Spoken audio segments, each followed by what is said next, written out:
My name is Valery, and I am going to do a presentation about a program that I'm working on. The name of the program is called Made in the Streets, and what we do is we rescue children from the streets between the age of 12 to 18. We rescue them from the streets and we rehabilitate them through basic education and vocational training. The problem that is happening that we have identified is that in the program, the female students tend to run away back to the streets. They run away more than the male students.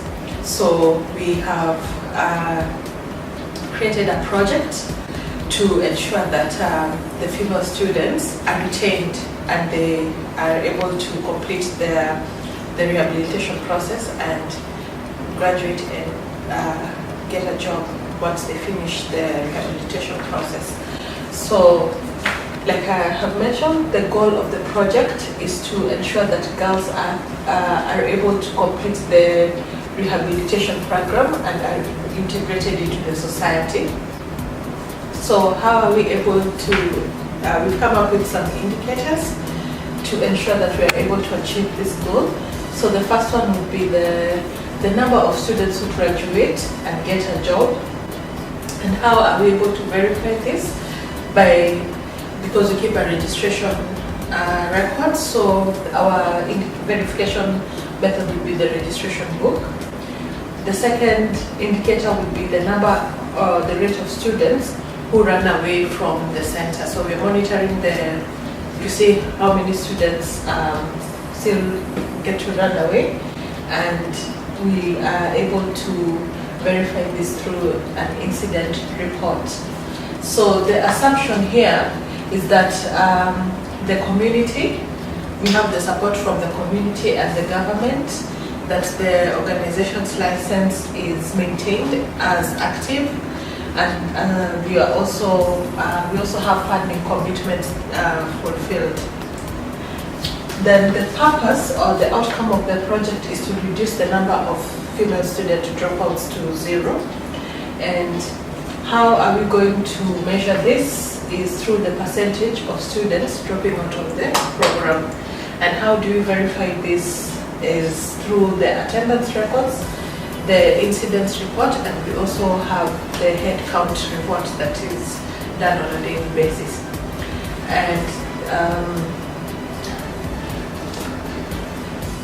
the assumption here is basically the same as the assumption over here, that we have support from the community, the government, our license to carry out our mandate is active, and then the funding is okay.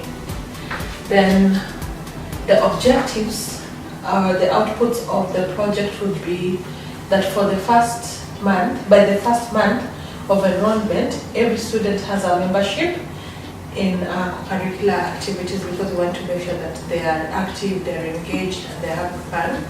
So how do we measure?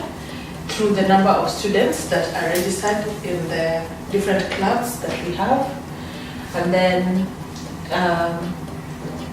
also the verification method would be the club registration membership records. And then we also, the second objective is that by the end of the year, 95% of the students pass the exams and qualify for a job interview.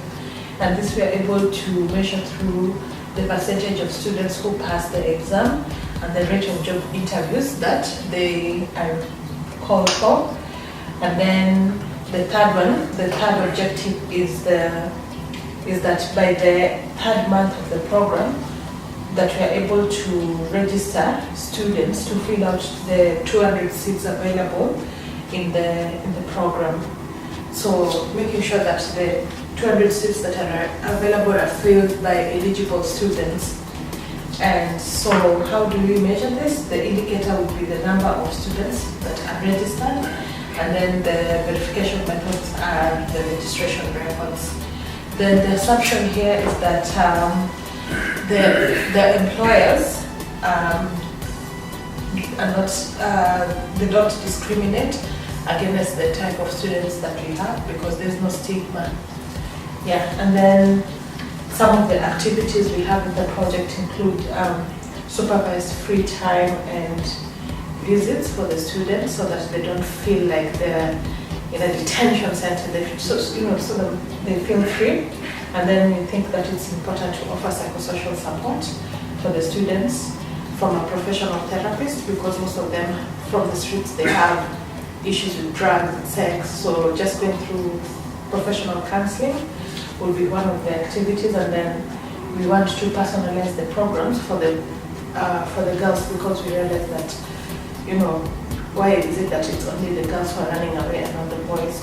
So maybe the way the program is at the moment doesn't really favor, it's not, it has to be curated so that we look at the girls as a separate entity from the boys. And then finally, we are thinking, because on the streets they have access to money because they beg and stuff like that, and they're used to managing as little, maybe it's little, but they're used to managing money. So we come up with like a stipend where they can get a little bit money if they need to buy something from the school canteen. They feel like they have that autonomy.